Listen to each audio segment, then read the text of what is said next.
Boa tarde a todos. Eu sou Bento Félix, sócio representativo do Rotary Club de Brasília, 5 de dezembro. Classificação, telefonia, função atual, segundo diretor de protocolo. Passo a palavra ao presidente Gilmar dos Santos Marques. Obrigado aí, meu companheiro Bento Félix. Boa tarde a todos e todas. Eu sou Gilmar Marques, associado representativo do Rotary Club Brasília, 5 de dezembro. Minha classificação é consultoria, meu cargo no clube é 21-22 presidente, né? Neste momento, após bater o sino, eu convido a todos para que saudemos o pavilhão nacional e iniciamos mais uma reunião do Rotary Club Brasília, 5 de dezembro. Volto a palavra para o meu amigo, meu companheiro Bento Félix. Nosso palestrante, coronel aviador, reformado, foi declarado aspirante a oficial aviador em 14 de 1 de 1961, serviu no 1º e 5º Grupo de Aviação em Natal, de 61 a 69, como instrutor de voo. Realizou todos os cursos da carreira e fez o curso de segurança de voo na Universidade do Sul da Califórnia, em 1974. Foi chefe do CENIPA em 1976, fez o curso de Estado-Maior na Real Força Aérea na Grã-Bretanha, em 1981, foi instrutor na Escola de Comando e Estado-Maior da Aeronáutica em 82, 83, comandante do SINDAC em 84 e 85, chefe de operações da Força Aérea Brasileira 86 e 87 e chefe do Estado-Maior CATRE 1990-91. É bacharel em Direito pelo Federal do Rio Grande do Norte, concluído em 1964, e mestre em Direito Público na Universidade de Brasília, realizado em 94, entre 94 e 97. Após passar para a reserva, serviu de 1991 a 2000 no Superior Tribunal Militar, exercendo funções de secretário do Tribunal Pleno, 1993 a 1999, e diretor-geral, 1999 a 2000. É professor de Direito por concurso público na Universidade de Brasília, 1998 a 99, e da Faculdade de Direito da UFES, 2000 a 2021. É associado do Rotary Club de Brasília, 5 de dezembro, desde 2007. Passo a palavra ao palestrante que vai nos falar por 19 minutos sobre a história da FAB. Ok, meu companheiro Bento Félix, muito obrigado aí pela sua apresentação do meu currículo, agradeço. Então, eu vou falar sobre a criação da FAB e diria que Santos Dumont, ao inventar o avião, ele mais outros aviadores que transformaram aquele sonho do homem em conquistar o espaço, eles criaram um misto de arte, de profissão, de meio de transporte, mas também de destruição. Então, o emprego militar do avião é o tema que vai nos levar para falar sobre a Força Aérea. No Brasil, ele começou com a Marinha em 16, no Galeão, e com o Exército em 19, com o Regimento de Aviação no Campo dos Afonsos. Foi um começo difícil, marcado pela Primeira Guerra Mundial, com falta de doutrina, aeronave de diversos tipos e origem, e sem especificação de uso para determinado tipo de missão, tornou muito difícil o uso do avião como arma aérea. Em diversos países, à época, estavam convergindo para a doutrina de emprego do avião como arma de guerra, evoluindo para a concentração dos meios numa única arma, não ficar no Exército, outro na Marinha. Então, esse exemplo é na Grã-Bretanha, esse exemplo é da Alemanha, do Luftwaffe, é da Itália, é da União Soviética. E, em janeiro de 41, 20 de janeiro de 41, Getúlio Vargas, atendendo a esta necessidade de profissionalizar o emprego do avião como arma aérea, toma as seguintes decisões: extingue a aviação do Exército e da Marinha, reúne o pessoal, aviadores e mecânicos, etc., e os aviões, numa nova organização, a Força Aérea Brasileira.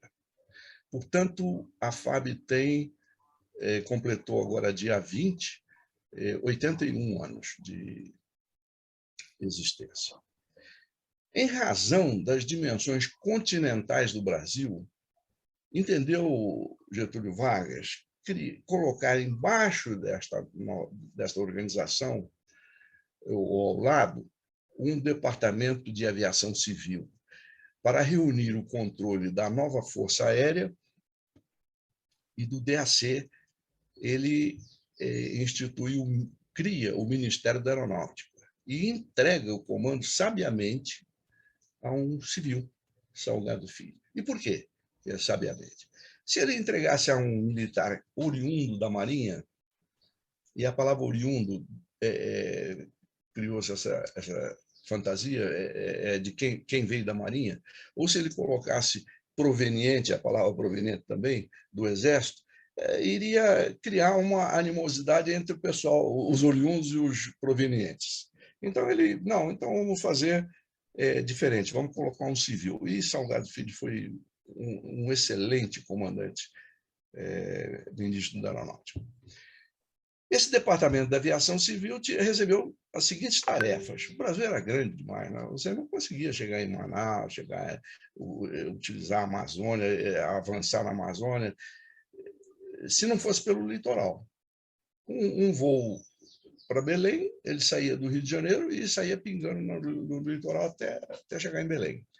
Então, esse departamento ficou encarregado da aviação civil, aeroclubes formando pilotos e empresas aéreas, formando um mercado de rotas para avançar Brasil adentro. A infraestrutura de pistas de pouso em todo o Brasil. E, num determinado momento, é criada a Comara, que é Comissão de Aeroportos da Região Amazônica. É um órgão subordinado à aeronáutica até hoje, e todos os aeródromos que eu conheço na Amazônia, exceto o aeroporto Eduardo Gomes, mas o aeroporto antigo de Manaus, todos eles foram construídos pela Comara. E, finalmente, rotas aéreas. Nós precisávamos ter caminhos, as estradas que tem aqui embaixo tinha que ter lá em cima. Então, ele criou, era a tarefa do departamento, a diretoria de rotas aéreas, que depois veio se transformar no Departamento de Eletrônica e Proteção ao Voo, que é com este DEPV que foram criados os SINDACTAS 1, 2, 3 e, recentemente, o 4. E hoje passou o nome para Departamento de Controle do Espaço Aéreo. Portanto, a Força Aérea, já falei, completou agora, dia 20, 81 anos. Em 42, 43, a Força Aérea adquire nos Estados Unidos, ela precisava se preparar. Receber aqueles aviõezinhos de asa alta, asa baixa, e aquela confusão de aviões, só servia mesmo para jeito de fazer uma ligação daqui para ali, mas não servia para formar uma força aérea. Então, ela adquire 106 PT-19. PT é Primary Training, é treinamento primário. PT-19. E T-6 da Norte América. O PT-19 é da Fairchild. E o traslado desses aviões para o Brasil era uma coisa incrível, porque olha o aviãozinho aqui, aberto, não tinha rádio, não tinha instrumento de navegação, só tinha esses instrumentos aqui para o próprio avião poder voar. Aqui tem a chave de contato, depois nós vamos falar sobre isso. Esse é o aviãozinho, eu voei, foi meu primeiro avião. E depois, esse aqui era o líder, liderava, cada 5 aviões daquele tinha esse aqui liderando, aqui tinha rádio, tinha comunicação, tinha navegação. E o outro avião, fantástico avião, o North American Advanced Training, T-6, famoso T-6. Esse T6, aqui está com as cores da fumaça, essa pista é do Campo dos Afonsos, lá embaixo é a famosa pedreira. Isso eu me formei aí, né? Voando esse avião, voando aquele outro e esse aqui. Esse avião é fantástico. E ele, então, para os senhores terem uma ideia do esforço de guerra americano para treinar os pilotos que iriam voar bimotores, quadrimotores, aviões de combate, de caça, aviões de bombardeio, etc. Isto aqui é uma base aérea americana. E os senhores vejam a linha de T6 que eles tinham. Eles tinham 3 bases aéreas de treinamento. É uma coisa fantástica o esforço de guerra, né? E o Brasil está naquela fase de a Força Aérea recém-criada. O americano é bombardeado em Pearl Harbor e também ele se percebe que a presença de submarinos alemães no Atlântico, no Caribe e na costa sul-americana estava causando baixas na sua ajuda ao Reino Unido, os países da França, etc., para combater o nazismo, o nazifascismo.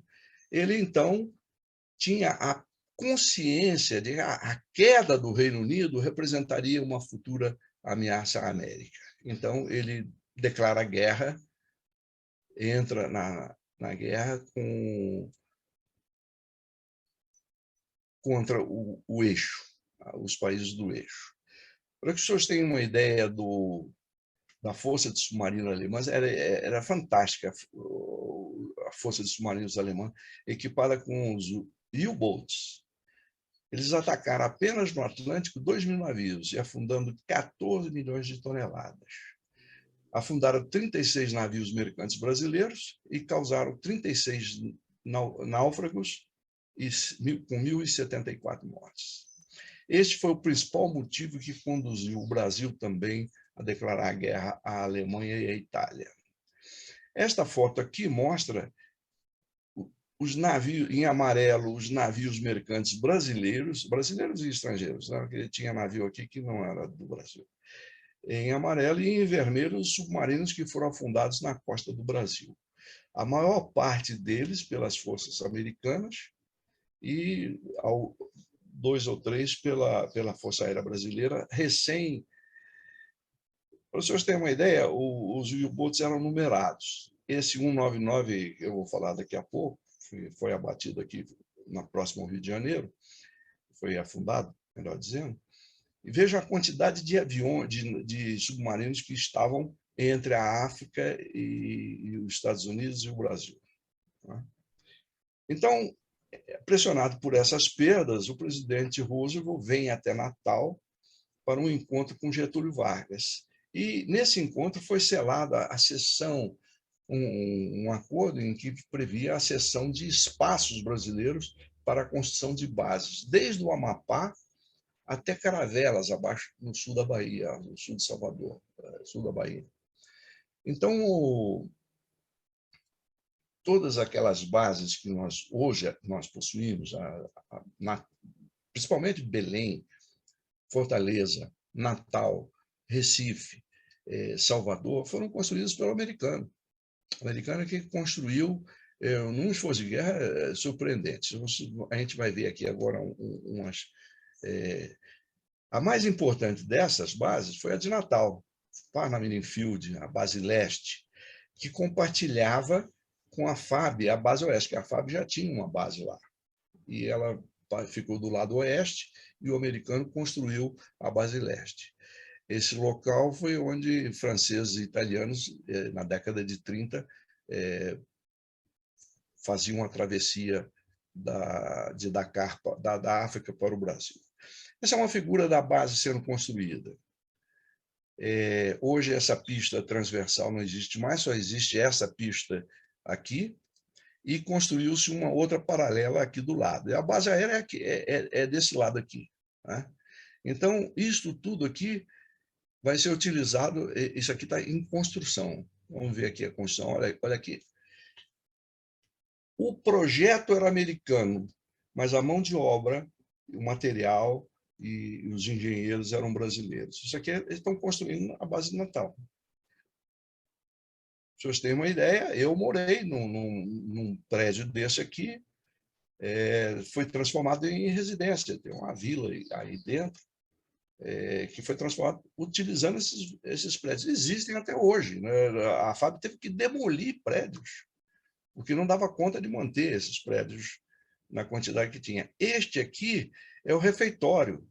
Eu fiz inúmeras refeições aqui, e atrás tem um outro prédio que é alojamento, onde eu morei, quando solteiro ainda, né? E aqui um B-24, passando o Liberator, tremendo de um bombardeio, passando para a Europa, via Dakar.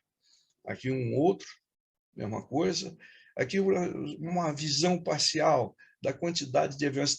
Está vazio. Eu poderia dizer que está vazio, que o costume era ter mais aviões.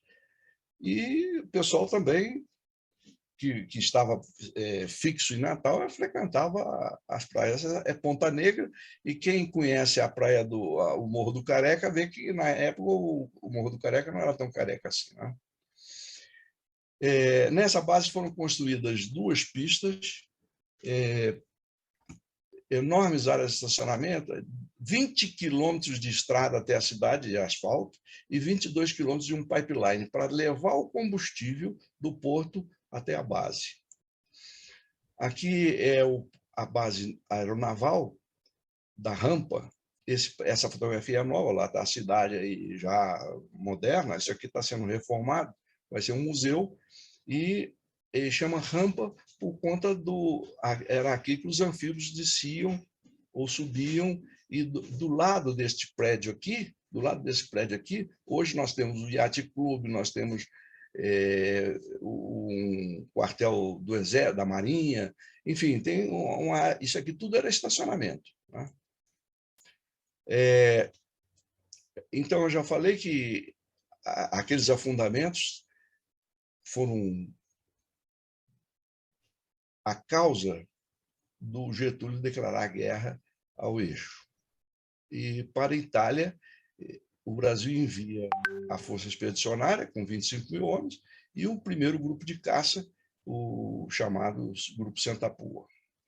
Aqui um avião do Grupo Santa Pua, uma outra fotografia aqui desse avião, outra fotografia, essa aqui deve ser desenho, desse P-47, um fantástico avião de combate daquela época. E no Brasil, para fazer face a esses submarinos, nós tínhamos a Marinha com seus navios, o Brasil com aviões de patrulha, o Catalina e terrestre o Hudson, o anfíbio Catalina, né? E a Marinha dos Estados Unidos também com aviões e navios. E este aqui é uma foto do U-Boat, um desenho do U-Boat. E aqui esses foram os que foram bombardeados. São 11 aviões submarinos, perdão, alemães, e tem um Arquimede aqui, que é um submarino italiano. Eu não sei o que o submarino resolveu vir fazer para cá. Quem fazia muito esses ataques eram os alemães. E em relação a esse assunto, afundamento, merece destaque o enfrentamento entre o tenente Alberto Torres e o comandante submarino Hans Werner Kraus. Esse é o Arará, o Catalina do tenente Torres, que recebe uma informação de um avião americano. O avião localizou o U-199 ali próximo do Rio de Janeiro e tentou fazer uma aproximação, foi metralhado, ele se desviou, errou a bomba e não conseguiu afundar o navio. Aí deu a coordenada, o tenente Torres estava patrulhando na área, foi para lá, colocou as coordenadas no local e encontrou o 99. Por que eles vêm à tona? Todos nós sabemos que era para carregar as baterias, né? Então, ele estava ainda à tona, e o tenente Torres, então, ordena ao artilheiro atirar no artilheiro do submarino, e em seguida ele faz o lançamento de 3 cargas e afunda o 99. Em seguida ele faz uma outra passagem, lança botes que provê o salvamento de 12 tripulantes, inclusive o comandante Kraus. Então a FAB, ela nasce com esse batismo de fogo. Ela tinha 3 anos. Ela tinha aviões da Primeira Guerra. E foi essa troca de experiência com os Estados Unidos. A FAB entra em combate no Brasil e na Itália ao lado da Força Aérea Americana. Não a Força Aérea atual, é a Força Aérea da Aviação, do Exército Americano e da Marinha. E disso decorreu a percepção dos nossos líderes de quanto era preciso trabalhar para ter e manter uma força aérea forte e eficiente. Daí, os primeiros comandantes da força, percebendo essa necessidade, elas prepararam para formação profissional em todos os ramos do conhecimento aeronáutico, tendo como alvo a autossuficiência. E o incremento eu diria que a primeira coisa que foi feita foi a Escola de Aeronáutica, no Campo dos Afonsos, inaugurada em 42, como o mais avançado centro de ensino teórico e prático e tecnológico de preparo do aviador militar. Para os senhores terem uma ideia, eu entrei num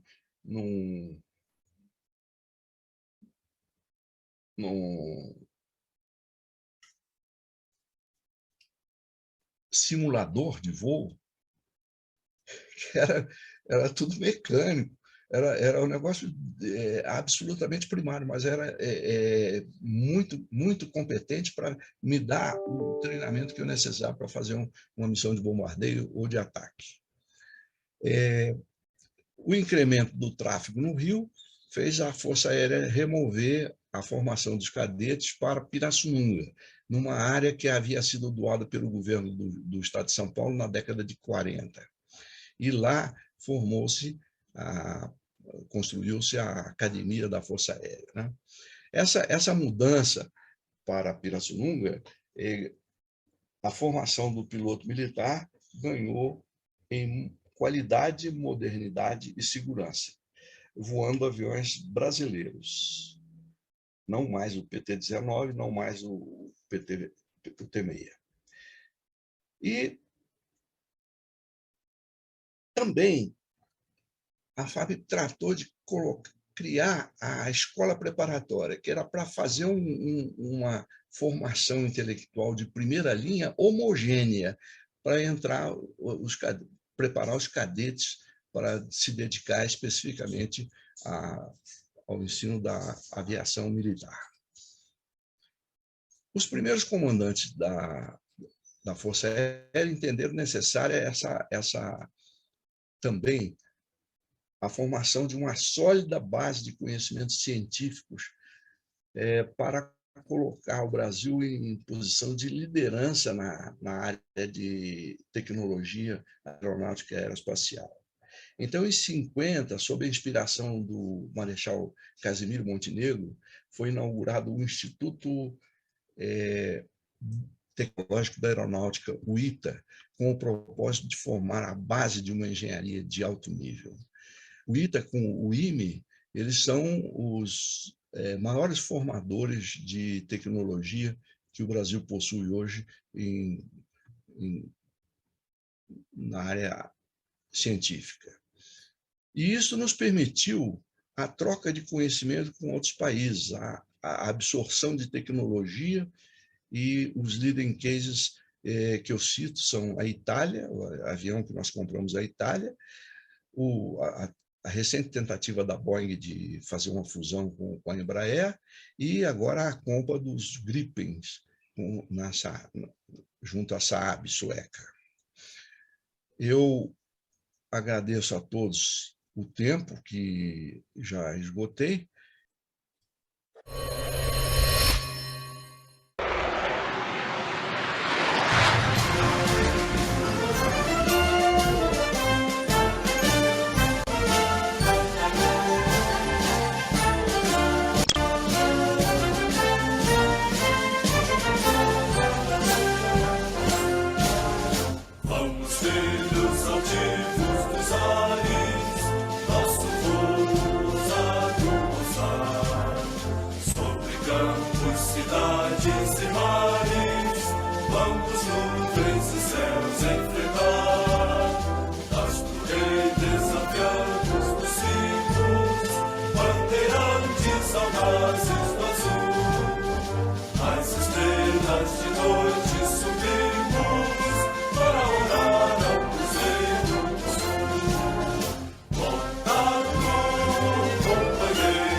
Força Aérea Brasileira.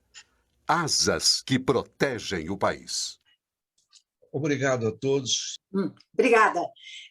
Eu, no meu desconhecimento, eu gostaria de saber se o preparo dos aviadores da FAB também prepararia ou serve para a aviação civil, do tipo dos Boeing aí da TAM, ou sei lá, ou de outras companhias aéreas. E se tem algo semelhante à FAB, com o preparo semelhante em outros, por exemplo, nos Estados Unidos? Essa pergunta. Messias, obrigado pela pergunta. A formação que a FAB dá aos seus pilotos, a formação básica, eu separando assim, na Academia da Força Aérea, ele aprende a voar. Isso já seria suficiente para ele ir para uma aviação comercial, uma aviação civil. Mas ele aprende a voar em formatura. E ele aprende a voar por voo instrumentos. É necessário na aviação comercial, principalmente. São 4 tipos. Quando ele termina, são 4 modalidades de voo que ele tem que fazer. É a acrobacia, o voo em formatura, o voo por instrumento e aprender a voar propriamente dito. Quando ele termina, ele vai para Natal. Todos vão para Natal atualmente. Antigamente, se separava, a caça ia para Fortaleza e o Comandante ia para Natal. Então, lá em Natal, é feito o emprego do avião como arma aérea. Então, ali ele vai decolar num Tucano, na academia ele decola num Tucano que não tem armamento. Lá em Natal ele decola num Tucano com armamento, com bomba, com foguete, enfim, e vai para um estande de tiro para fazer o treinamento. Então, ainda que ele não precise ir para Natal, se ele for desligado, por exemplo, ele pode ir perfeitamente para uma companhia aérea. Se ele for para Natal, todo esse treinamento que ele tem lá, ele é útil enquanto ele estiver na Força Aérea, como piloto militar. Né? De repente é chamado para fazer uma missão. E quando ele se aposenta, a quantidade de pilotos na aviação comercial que nós temos é muito grande. Muito grande. Todas as companhias, em todos os tempos, receberam ex-pilotos da FAB para ir para a companhia e voar. Eu tenho colegas, eu tenho filho de colegas. Tá? O meu filho, ele não está na comercial porque não quer, mas ele voa um avião aqui em Brasília, um avião executivo de uma pessoa aí que tem um avião executivo, e ele voa. Ele leva o sujeito para os Estados Unidos, traz e voa aqui dentro do Brasil, enfim. Então, ele está qualificado. A qualificação dada na academia é até além do necessária para ele entrar na aviação civil. Gente, eu descobri que eu estou no centro do que é considerado o nascimento da aviação, porque para os Estados Unidos, né, eles não consideram Santos Dumont, então foi em Ohio, foi aqui perto, e tem o Museu da Força Aérea Americana aqui pertinho de casa, 1 hora mais ou menos, eu já fui, é encantador, postei para vocês no chat o link. E a minha pergunta é assim, o maridão aqui é apaixonado, né? Ele queria ter sido piloto, não teve problema de vista, não tinha como, mas ele estuda, ele olha, ele conhece avião, ele vai. Quando a gente foi no museu, inclusive, a gente encontrou um piloto que lutou no Vietnã, né? E estava lá paradinho perto da aeronave que ele pilotou.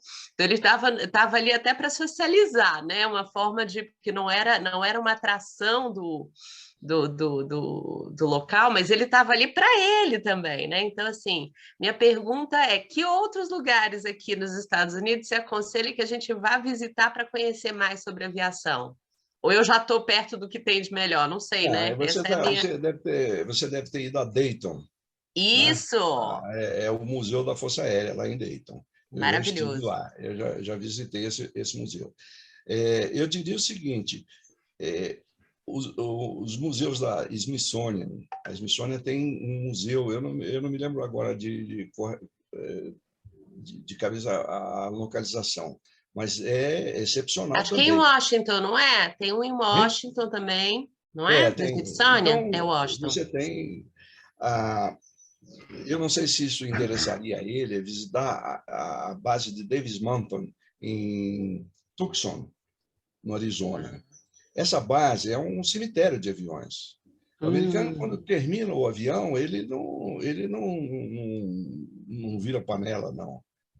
Se o avião tiver em condições perfeitas, íntegras, ele leva para lá, criar esse cemitério lá, porque lá não tem sal, né? não estraga o alumínio. Então, eles colocam lá em Davis Mountain. Eles têm mais de 10 mil aviões estocados lá. E é uma coisa assim impressionante. Aqueles bombardeiros antigos, B-36, B-42, B não sei quanto, eles colocam lá e tratam do avião para ele não... Porque se eles motorizarem aquilo, trocarem os instrumentos, ele pode voar outra vez. Né? Então, é muito comum o pessoal ir lá e comprar lotes de aviões que interessam, né? Para determinada finalidade, eles compram. E então, o Davis Mountain é interessante, só que não é museu, é cemitério de avião, mas é muito bacana. Mas quando ele vier ao Brasil, eu sugiro que ele vá ao Musal, no Campo dos Afonsos. Aqui, todos aqueles hangares que eu frequentei como cadete, indo lá pegar o avião para decolar, hoje foram transformados em museu. Então, nós temos todos os aviões da FAB lá e alguns aviões que não foram a FAB não usou, mas que ainda estão lá. Esses aviões que a FAB voou na Segunda Guerra, o P-47, tem um fato até curioso. Eles compraram o avião, se cotizaram, compraram o avião, passaram 7 anos reformando. Os antigos pilotos, o pessoal que tem até um clube aí, eles reformaram o avião, botaram, viraram e tal, aí dava uma panezinha, mandava buscar peça nos Estados Unidos, tal, não sei o quê, e o avião ficou pronto para voar.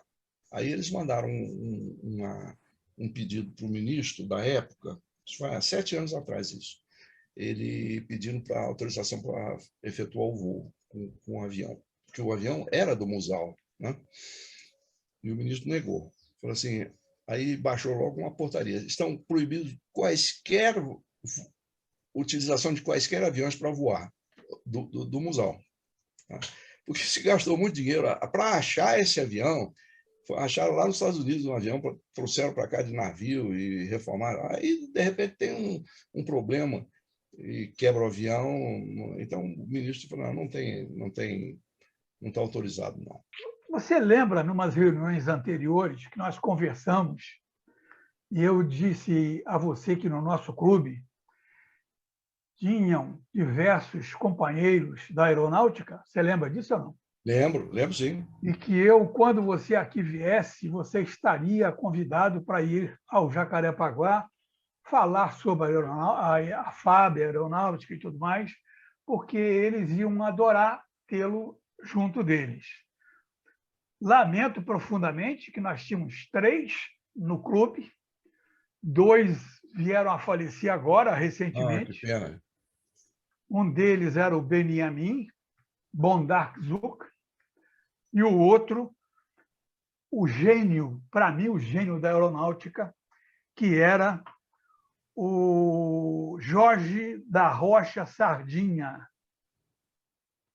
Era um coronel muito famoso. Na hora que ele levava os chefes dele, ele levava tudo para o Rotary, para fazer palestra e tudo mais. Teve uma vez, Mota, que ele planejou uma palestra sobre a aeronáutica e demorou 1h40 falando. E ninguém saiu do seu lugar, ninguém reclamou nem nada. Tal era a importância do assunto com que ele fazia se tornar um assunto importantíssimo. Ele, então, nos levava lá para o Campo dos Afonsos para fazermos fóruns, seminários e tudo mais. Nós fomos muitas vezes e íamos conhecer os aviões que estavam sendo preparados e consertados por problemas não sei de quê e tudo mais. Então, nós vivemos bastante com o Sardinha nos orientando. Hoje, o presidente do meu clube é da aeronáutica, coronel da aeronáutica, Osni da Silva Vandelli. Osni da Silva Vandelli. Então, isso é para você ver o quanto eu estou enfronhado no assunto. Agora, Mota, que hino bonito, hein, cara? Eu considero, governador, dos hinos militares, eu considero o mais bonito. E o interessante é o seguinte, o autor dele é Serra de Menezes. Serra de Menezes, ele era capitão quando escreveu isso, e ele ainda era do Exército, da aviação do Exército. Então, quando ele escreve esse hino, a FAB estava nascendo, né? Então, a FAB já nasce com um hino imaginado por um proveniente, né? Uma pessoa que veio do Exército, né? Uhum. E a letra dele é muito bonita. Aí teve a música, foi colocada por um oficial. Mas mora em Brasília o meu cunhado, Marcos da Silva Stolé, não sei se é capitão ou coronel da aeronáutica também, e ele foi paraquedista também. E então eu tive muito convívio com paraquedismo. Eu conheci a nata dos maiorais da aeronáutica, porque eu tive um sócio chamado Geraldo Bolinha, que era um senhor paraquedista no Rio de Janeiro, lá no Campos dos Afonsos, e tudo mais. Então, eu conheci todos os manda-chuvas da aeronáutica, eu conheci. Então, para mim, foi um prazer muito grande em ver que você é casca grossíssima na atividade aeronáutica. Muito bom. Adorei estar presente hoje e você está de parabéns. Nosso Muito grande obrigado. Mota. Obrigado. Obrigado, governador. Gente. E sou paraquedista também. Aham. No tempo, numa daquelas funções que foram citadas aí no meu currículo, eu era chefe de operações, e eu tive que receber o presidente do clube de paraquedismo para proporcionar aviões, para a FAB proporcionar aviões. Isso eu tive que levar ao comandante, ele autorizar, etc, etc. E aí ele me chamou para eu fazer um curso. E eu fiz 10 saltos de paraquedas aí, para atualizar, porque quando a gente era cadete, a gente fez... Isso eu tinha 30 anos atrás, né? Na época. Aí eu fiz 10 saltos, e aí eu fui para o campeonato. Foi um campeonato mundial lá em Foz do Iguaçu. Campeonato mundial lá em Foz do Iguaçu. E eu fui para tomar conta dos aviões. Eram 60-30, eram 2 búfalos e 5 bandeirantes. E era paraquedista do mundo todo. E me perdoe, Vivian, vou só terminar aqui para passar depois para você. E nessa oportunidade, eles me fizeram saltar livre. Eu nunca tinha saltado livre, era só comandado. Mas como eu já estava mais ou menos craque, eles não, você pode, você salta que a gente te segura. E fizemos uma estrela de 6, 7 pessoas.